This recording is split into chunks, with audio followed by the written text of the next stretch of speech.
Bismillahirrahmanirrahim. Elhamdülillahi Rabbil alemin. Ve sallallahu ala seyyidina Muhammedin ve ehli beytihi tayyibin tahirin. Estağfurullah Rabbi ve etubu ileyh. Allahümme vaffikna lima tuhib ve terza.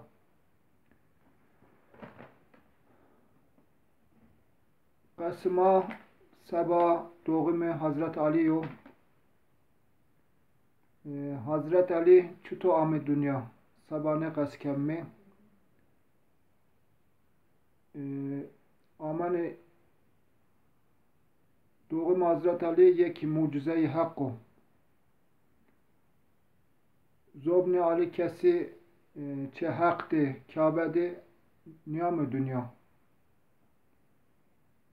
vatanı zikr Ali ibadetu laze ganep Niyavano Abbas Laza Abdülmuttalip ve Çen Piyay bin karşı Kabe'de niştiro besi kerdini Fatime Çena Esed verbe Kabe ame makdimi karşı Kabe'de vinet ve niyavat mak hesneymi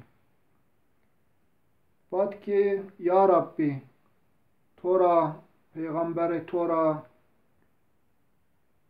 Kitaban-ı Dinora inanmış ben mi?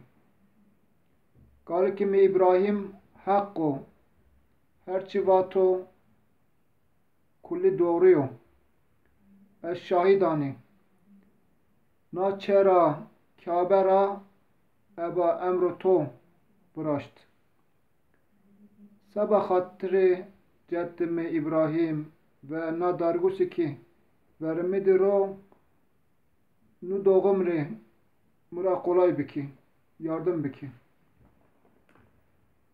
na hangamedi ma şaş bimi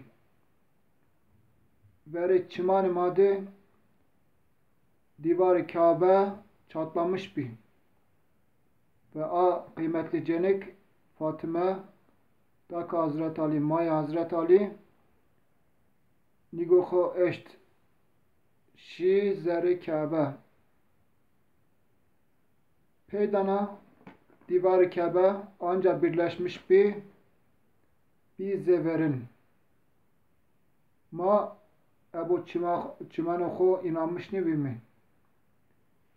Peydana ma vaştmıra verba çeber-i Kabe şimi ama çeber-i Kabe yani bi ma anlamış mi ki no işi hakkı hikmet hakkı çar roz ya tepya virane a değerli cenikti jül layık nurlu bi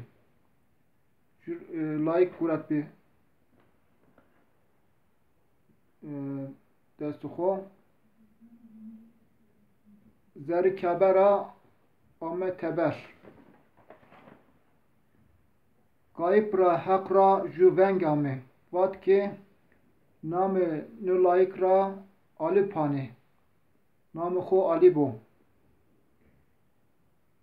deshiri asm Recep bi aroj roje cuma bi 23 seri verniye hicret bi Hazret Ali dost-ı hakkı, evliya-i hakkı, yardımcı peygamber o, vezir o peygamber o ve sabah hak, sabah İslam, sabah millet zahmet kert ve hizmet kert. Hak mara Ray dinode, ray peygamberdi, ray haktı, ray İslam'dı, ray Ali'di, ray Kur'an'dı, ayrılmış mekru ve şefaati dino ve ziyareti dino nasibima bikru. Hak kulli mara yardım bikru. Esselamu Aleyküm ve Rahmetullah.